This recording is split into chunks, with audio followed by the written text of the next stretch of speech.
سترپور تھانے کے SHO inspector لال نے اپنے سامنے بیٹھے ہوئے عزیز الدین بھویا کی طرف دیکھا جو سچ مچ بڑا پریشان نظر آ رہا تھا۔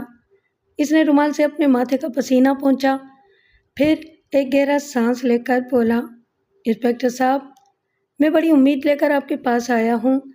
میں اپنی بیٹی روزی کے لیے اتنا فکر مند ہوں کہ کل سے ایک لمحے کے لیے بھی سو نہیں سکا ہوں۔ میرا تو کھانا پینا بھی حرام ہو گیا ہے، لیکن میرے داماد پر اس کا کوئی اثر نہیں ہو رہا۔ آخر اس کی وجہ کیا ہو سکتی ہے؟ انسپکٹر لال نے پوچھا۔ آپ رپورٹ میں کیا لکھوانا چاہتے ہیں؟ وجہ ہی تو سمجھ میں نہیں آتی انسپکٹر صاحب، عزیز الدین نے کہا۔ میں صرف اتنا چاہتا ہوں کہ آپ کسی طرح مجھے ایک بار میری بیٹی سے ملوا دیں۔ اس کے لیے آپ کو ذرا صبر سے کام لینا چاہیے، انسپکٹر لال نے اسے سمجھاتے ہوئے کہا۔ میں خود بھی بال بچوں والا آدمی ہوں، اس لیے کہہ رہا ہوں کہ ضرور کوئی گھریلو جھگڑا ہے، اور اس معاملے میں اگر آپ پولیس کو ڈالیں گے تو بات اور بگڑ جائے گی۔ آپ خود اپنے داماد کو منانے کی کوشش کریں، ایسے نازک رشتوں میں ایسی باتیں تو ہوتی ہی رہتی ہیں۔ نہیں انسپکٹر صاحب، ایسا نہیں ہے، عزیز الدین بھویا نے گڑ گڑاتے ہوئے کہا۔ آپ میری پریشانی کو سمجھنے کی کوشش کیجیے۔ ایک تو میری بیٹی روزی بڑی سمجھدار اور ٹھنڈے مزاج کی ملنسار لڑکی ہے۔ ناراض ہونا اور برا ماننا تو وہ جانتی ہی نہیں ہے۔ دوسرا یہ کہ اس کے ساس سسر اسے اتنا چاہتے تھے کہ وہ ان کی تعریفیں کرتے نہیں تھکتی تھی۔ ایسی حالت میں یہ کیسے مان لوں کہ ماں باپ کی طرح پیار کرنے والے ساس سسر سے الٹ جھگڑ کر الگ ہو گئی ہے۔ سب سے بڑی بات تو یہ ہے کہ اس نے ہمیں کوئی خبر بھی نہیں دی۔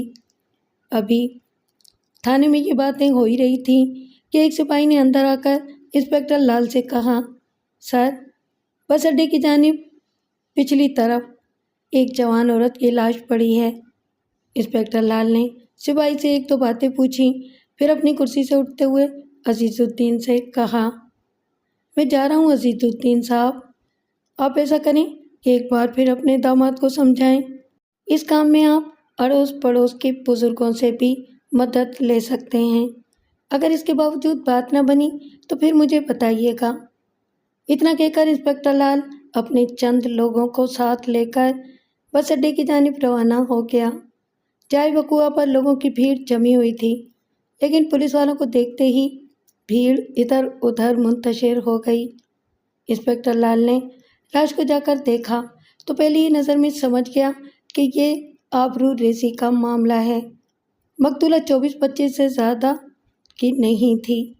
مقتولہ کا رنگ روپ بہت صاف نہیں تھا، سانولی رنگت تھی، مگر چہرے کے خد و خال دلکش اور پرکشش تھے۔ اسی لیے شاید کسی منچلے نے اسے زبردستی اپنی حویث کا شکار بنانے کے بعد بڑی بے دردی سے اسے مار ڈالا تھا۔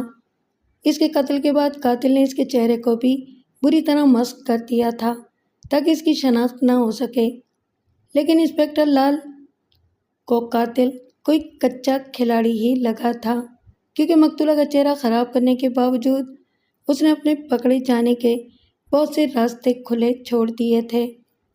مقتولہ کی لاش کے قریب ہی ایک لیڈیز پرس پڑا ہوا تھا۔ انسپکٹر نے پرس کو کھول کر دیکھا تو اس کے اندر لپسٹک، ہیئر پن، کلپ، پرفیوم کی ایک چھوٹی سی شیشی اور ایسی ہی چند چھوٹی موٹی چیزوں کے علاوہ نئے پرانے 3-4 خطوط پڑے ہوئے تھے۔ انسپکٹر لال نے سرسری نظر سے ان خطوط کو پڑھا تھا۔ پتہ چلا کہ یہ سارے ہی خطوط محبت نامے تھے جو روبینہ نام کی لڑکی کو کسی ماجد نامی شخص نے لکھے تھے۔ روبینہ کے ہی نام پر اس کی ایک سہیلی کا بھیجا ہوا پوسٹ کارڈ بھی پرس میں موجود تھا جو ڈاک کے ذریعے بھیجا گیا تھا، اور پوسٹ کارڈ پر روبینہ کا پورا پتہ تحریر تھا۔ روبینہ چودھری ول ارشاد علی چودھری، نمبر 12 بازار لین، مہا کھالی۔